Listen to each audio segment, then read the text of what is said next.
Si seulement tu avais su comment trouver la paix, mais à l'heure qu'il est, cela t'est caché. Avec la lumière du Christ, le mystère de Levi aurait resplendi et la connaissance aurait brillé partout de façon éclatante.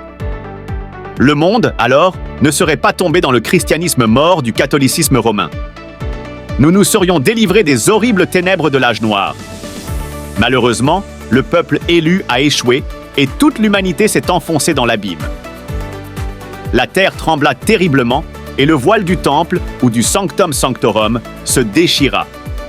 L'arche de l'Alliance devint alors visible par tous, comme le seul espoir de salut.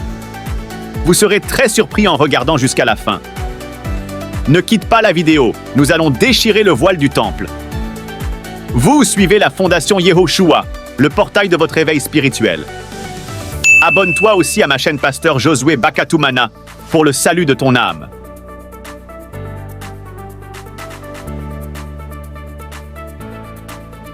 Retournons à notre mouton. Allons-y. Essayons de parler un peu du mental avec cette illustration. Observons mieux ceci. Si nous jetons une pierre dans un lac, nous voyons apparaître des ondes qui vont du centre à la périphérie. Ces ondes sont la réaction de l'eau à l'impact de la pierre jetée. Cette réaction de l'eau peut être autrement comparée à notre mental. Ainsi en est-il du mental. Il réagit sans cesse aux impacts en provenance du monde extérieur. Disons par exemple, si on nous insulte, nous voulons frapper.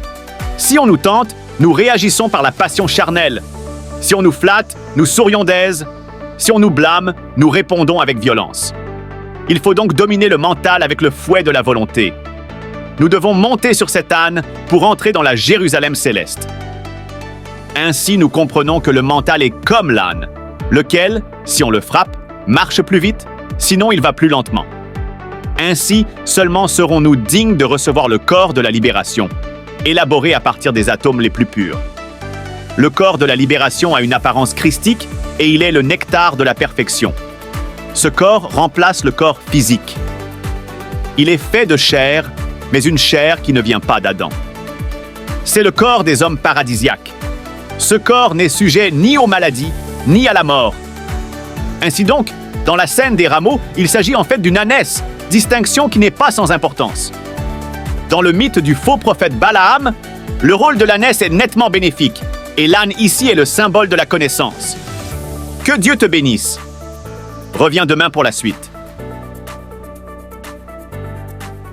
Josué Bakatumana, pasteur et PDG.